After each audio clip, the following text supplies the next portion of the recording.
this is that, the fans are obviously emotionally invested in Jimmy. There are a lot of 49ers fans who will give me pushback or give a lot of people pushback when you talk negatively about Jimmy Garoppolo. And I understand it. And I think part of that, like what you were just saying too, is that not that the fans don't matter, but the team feels almost equally as the fans, who are at least part of the team, feels a certain way about Jimmy Garoppolo, and that can't be ignored.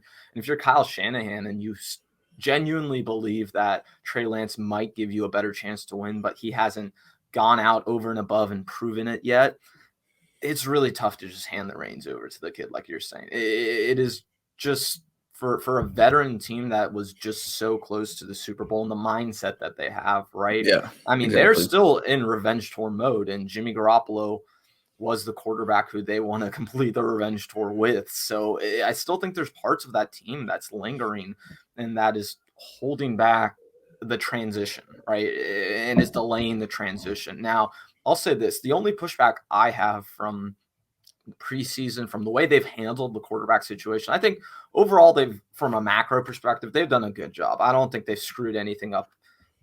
But I think once you start going into the details, the issue I have with the preseason in specific is when they did play Trey Lance, how they used him.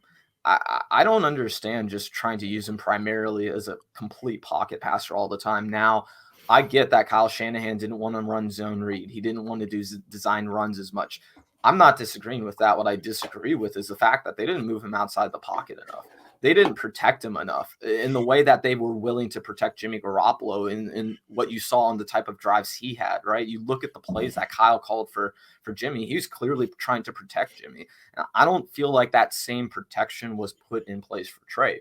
So then I think it's a situation where I don't want to say they're not on even footing, but it's almost like, Trey Lance there's a curve for the test, right? For Jimmy Garoppolo, he's going to get an extra 10 bonus points no matter what. And Trey Lance it still has to catch up while not being able to use that zone read and that running ability as much as he might like to. So that's kind of the big issue, not even big issue, just the issue I have with this preseason is I don't know how much of a fair chance Trey Lance got, even though he did get a lot of playing time. Is that fair, Vinny? Yeah, I think it is, and I understand, that line of thinking too, because you want to, why not do a full evaluation of a guy and by using his strengths and seeing what he can do with those strengths.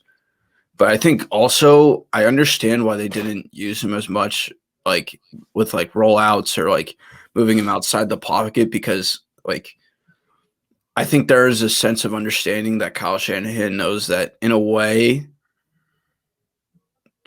his job is kind of on the line here in the slightest way. So you don't want to, risk hurting the guy that's going to help you get your success. And who knows, maybe he doesn't get hurt in those situations, but especially in the preseason, it's better just to not take those risks. Yeah. If it's early in the season, then you could fine tune those out. And there's trust me, there's going to be plays where Trey Lance is going to be rolling out. We're not going to be seeing Trey Lance just in the pocket all the time and that kind of thing. And excuse me, we saw that, in that week 3 game where he was running a bit more zone read and using his legs a bit more. And it was a progression of that. So, but yeah, you do, when evaluating a guy, you should be using his strengths, and obviously one of his strengths is his mobility. So I definitely understand that line of thinking. Yeah, and